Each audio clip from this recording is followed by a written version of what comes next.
का top most वकील। दोस्तों, आप गुलाम हैदर को तो भली भांति जानते हैं कि एक मजबूर पिता है जिसकी पत्नी बच्चे लेके हिंदुस्तान आके यहाँ पे बस गई थी और करीब 10 महीने होने पे आ गए हैं। वो यहाँ पे बढ़िया से रह रही, रील वील बना रही, सारी चीज़ें। और अभी हालिया आपने देखा होगा टीवी इंटरव्यू में जब इन दोनों का सामना हुआ, सीमा और गुलाम का, वो एक दूसरे पे आरोप प्रत्यारोप लगा रहे हैं कि सचिन ने गुलाम के बच्चों को मारा पीटा या उनको परेशान किया। तो इस परिस्थिति से निकलने के लिए उसने बहुत बड़ा फैसला लिया है कि उसने अपने ही देश के ग्रेटर नोएडा के एक बहुत बड़े वकील को उसने हायर कर लिया है। तो वो एक बहुत बड़े तेज़ तर्रार वकील हैं, रमीज़ अख्तर साहब। उनको लोग प्यार से मज्जू साहब कहते हैं। तो वो बहुत बड़े वकील हैं। तो आज उन्हीं के हम चैम्बर के बाहर मौजूद हैं और बताएंगे कि किस तरह से वो केस को लड़ने वाले हैं, किस तरह से वो डील करेंगे या कब तक बच्चों की कस्टडी गुलाम को दिलवा देंगे। तो बातचीत की शुरुआत करने से पहले आपके लिए एक सवाल, आपको क्या लगता है, क्या गुलाम को उसके बच्चे वापस मिलने चाहिए? अगर आपका जवाब है हाँ तो तुरंत यस लिख दीजिए, अगर आपका जवाब है नहीं तो तुरंत नो लिख दीजिए। BC सेंटर को तुरंत सब्सक्राइब कर दीजिए, वीडियो को लाइक कर दीजिए, वीडियो के अंत तक बने रहिए। आइए दोस्तों, चलते रहो अपने वकील साहब के चैम्बर के अंदर जरा। नमस्कार सर जी।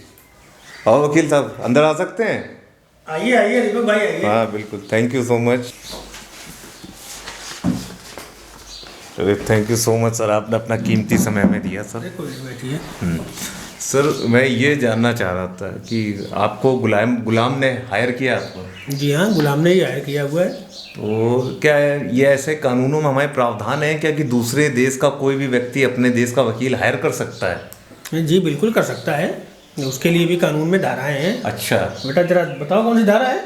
रेगुलेशन 17 है। वैसे सर मैं ये जानना चाहता हूँ, ज़्यादातर आप किस तरह के मतलब जो केसेस होते हैं वो हैंडल करते हैं? देखिए वैसे तो हम क्रिमिनल लॉयर हैं। क्रिमिनल लॉयर है, हाँ, ठीक है। लेकिन फैमिली केस भी हम ले लेते हैं। अच्छा। और यही नहीं, अगर जरूरत पड़ती है तो जो है हम अंतर्राष्ट्रीय मामले भी ले लेते हैं। अच्छा, जैसे इंटरनेशनल कोर्ट के हाँ, जो हाँ, मैटर होते हैं हाँ वो भी हम लेते हैं। लेकिन क्या मतलब यहाँ के क्या अपने यहाँ के वकील क्या इंटरनेशनल कोर्ट के लिए एलिजिबल होते हैं? क्या वहाँ पे मुकदमे लड़ सकते हैं? हाँ, ऐसा प्रावधान है क्या? बिल्कुल लड़ सकते हैं, उसके लिए भी प्रावधान है। अच्छा। उसके लिए भी अपने कानून में धाराएं हैं। बेटा बताइए जरा कौन सी धारा है? सर मेरे ख्याल से वो रेगुलेशन 17 है। रेगुलेशन, अच्छा इसमें भी रेगुलेशन 17 है। तो वकील साहब मैं आपसे पूछना चाहूँगा, आपके ये वकालत के करियर में कोई सबसे यादगार केस रहा हो जिसमें आप कोई हमसे शेयर करना चाहें? देखिए यादगार के मामले में एक मुकदमा आया था कि एक बंदे पे हाँ एक रात में ही 18 केस लगे थे। एक बंदे पे एक रात में? एक ही रात में 18 केस लगे थे। उसको 150 साल की सजा हुई। 150 साल की? हाँ, उसकी बेल कराते कराते हमारा तेल निकल गया। लेकिन वो तो हमारा रौला है कि उसको पेरोल पे हम बीच बीच में छुड़वा के बाहर ले आते हैं। नहीं तो वो केस क्या था वो? देखिए ऐसा है कि उसके जो दोस्त थे वो थे हरामी, उसकी नई शादी हुई। अच्छा। और उसके दोस्तों ने उसको कोई स्टेमिना बढ़ाने की दवा दे दी। अच्छा। हाँ, अब उसने दवा खा ली। अब उसका स्टेमिना ऐसे बढ़ा कि उसकी बीवी की तो डेथ हो गई। अच्छा। और घर के रिश्तेदारों की औरतों के साथ भी उसने दुष्कर्म किए। अच्छा। औरतें छोड़ दीजिए, आदमियों के साथ अप्राकृतिक कृत्य किए। अच्छा, आदमी भी नहीं छोड़ा? हाँ, वो भी उनको भी नहीं छोड़ा। अब यहाँ तक कि घर के बाहर एक कुतिया घूम रही थी, उसकी भी डेथ हो गई उसी चक्कर में। अच्छा, यहाँ तक बात हो गई थी? हाँ, अब उसके ऊपर धाराएं लग गई। 302 लग गया, 376 लग गया, 377 लग गया। और वो कुतिया के चक्कर में धारा लगी। बेटा कौन सी धारा लगती है? सर मेरे ख्याल से वो रेगुलेशन 17 है। इसमें भी रेगुलेशन? हाँ। अच्छा, हो सकती, चलिए कानूनी बातें हैं।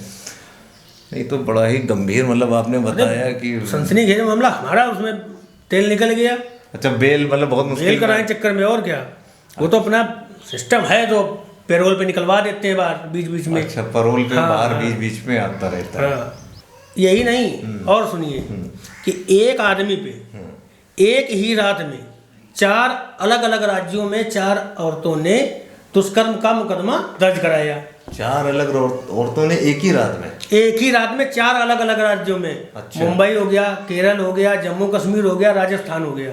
अरे, यहाँ दुष्कर्म का मुकदमा दर्ज कराया। अब वो बंदा बैठा पटकापुर में। अच्छा। और रात को कर रही की पुलिस उसको उठा लिया। अच्छा, कर रही की पुलिस उठा ले गई? उठा ले गई। फिर हमने हमारे पास केस आया, हमने तुरंत गवर्नर को फ़ोन लगाया, सीधे गवर्नर साहब को गवर्नर पकड़ा? से सीधे फ़ोन लगा के हमने कहा भाई ये कैसे हो सकता है, हाँ, बात- लोकेशन उसकी यहाँ की आ रही है, वो 4 अलग अलग राज्यों में कैसे पहुँच गया। ये बात भी सही है। हमने बात की, फिर सारे मुकदमे हमने ख़त्म करवाए उसके। अब उस कानून में अपनी धारा है उसके लिए। अच्छा, हाँ बता बेटा कौन सी धारा है वो? सर मेरे ख्याल से सर रेगुलेशन 17 है। रेगुलेशन 17 सब में एक ही जैसी धारा हो रही है। अच्छा चलिए ठीक है। अच्छा सर, आप ये बताइए कि गुलाम आपके संपर्क में कैसे आया या उसने आपको कैसे संपर्क किया? देखिए ऐसा है, गुलाम का मेरे पास फ़ोन आया, अच्छा। और हम कोई छोटे मोटे वकील तो है नहीं। हाँ हाँ। आप गूगल खोलिए, टाइप करके देखिए रमीज अख्तर, मेरा नाम टॉप सर्च लिस्ट में आ जाएगा। हाँ ये तो है, इसी जरिए तो हम आपसे मिल पाए, आपके चैम्बर पे आप उन्होंने हमारा नंबर निकाला, हाँ। हमें कॉल किया, जब कॉल से हमारा संपर्क हुआ हमने उनका केस लिया। अच्छा, आपने उनका केस एक्सेप्ट कर लिया कि ठीक है कि कस्टडी हाँ, की आप दिलवाएंगे? उनको बच्चों की कस्टडी चाहिए, हमने उनको दिलाएंगे हम।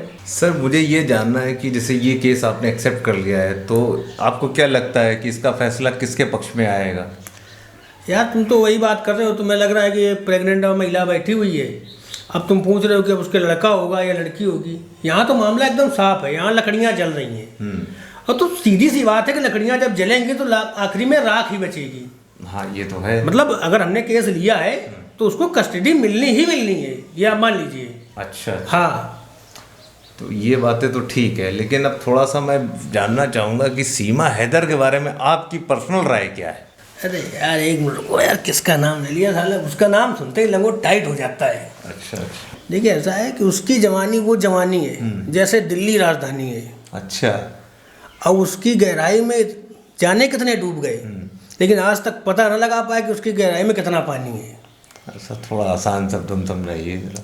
देखिए उसकी जवानी वो चक्रोट है जिसमें हजारों गाड़ियाँ निकल गई, उसकी लंबाई तो उतनी रही, बस चौड़ाई थोड़ी सी बढ़ गई। ऐसा थोड़ा सा जरा आसान से भाषा में समझाइए, थोड़ा डबल मीनिंग टाइप आसान लग भाषा में रहा है। समझाते हो, सुनो। हाँ। एक आपने एक कहानी सुनी होगी बिल्ली की, अगर नहीं सुनी हो तो हम सुनाते नहीं, हैं। सुनाइए सुनाइए। एक बिल्ली थी, उसे चूहे खाने का बहुत शौक था। अच्छा। उसका प्रिय भोजन चूहा था। हाँ ठीक है। अब वो जहाँ जाती वहीं चूहे मार मार के खाती, उसके मुंह में चूहे का खून लगा, तो उसे चूहा चाहिए ही चाहिए। अच्छा। अब आसपास के सारे चूहे खत्म हो गए तो उसको एक जो है चूहों की मस्त फैमिली दिखी। अच्छा। हाँ, अब वो वहाँ पहुँची, ऐसा चूहों में दहशत थी कि ये तो खा जाएगी। तब उसने वहाँ पर पहुँची, वो बिल के बाहर चूहों के बैठ के राम राम करने लगी। अच्छा। बोले हमने तो संन्यास ले लिया है, अब हमने मांस खाना बंद कर दिया, अब हम तो भजन करते हैं। ऐसे करते रही। फिर इसके बाद थोड़े बच्चों का उनका डर खत्म हुआ। एक दिन बोली कि आओ बच्चों तुम्हें घुमा के लाते हैं। तो बच्चे थोड़ा डरते डरते बैठे उसकी पीठ पे, 2-4 बार वो उनको घुमा घुमा के लाई। अच्छा। सारे चूहे खुश कि हम तो सवारी करने को मिल रही है। अब 2-4 चक्कर के बाद जो चूहा गिर जाए उसे बिल्ली चट कर जाए। अच्छा। ऐसे करते करते उसने सारे चूहे खा लिए, बच्चे जितने थे। अब जब वो वापस आई तो जो उनके पिता थे वो उसने पूछा कि भाई मेरे बच्चे कहाँ गए? तो कह रही बच्चे तो रास्ते में खेल रहे हैं। और ऐसा कहते कहते उसने उस चूहे को भी खा लिया।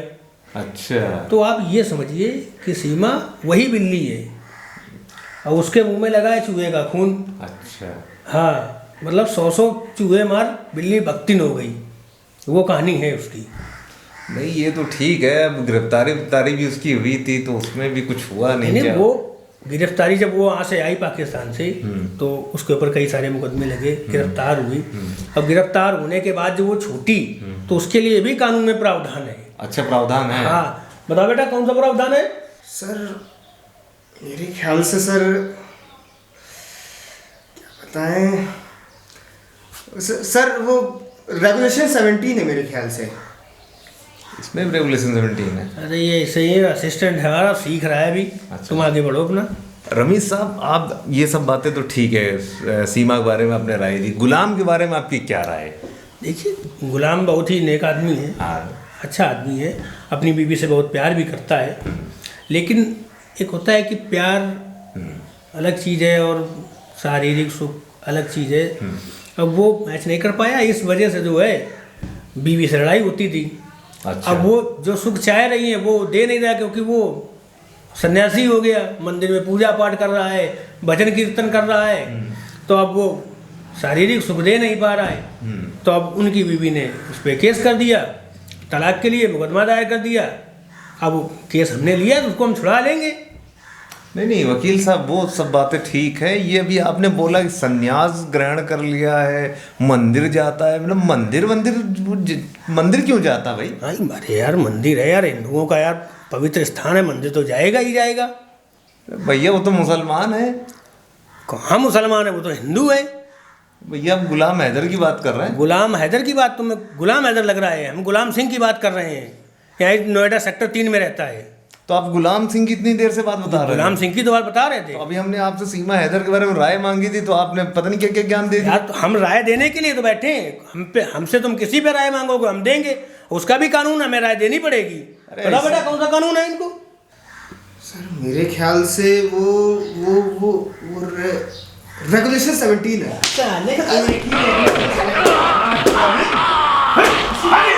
चलो भाई तुम भी निकलो यार। अरे जा अभी यहाँ से अरे रख लेना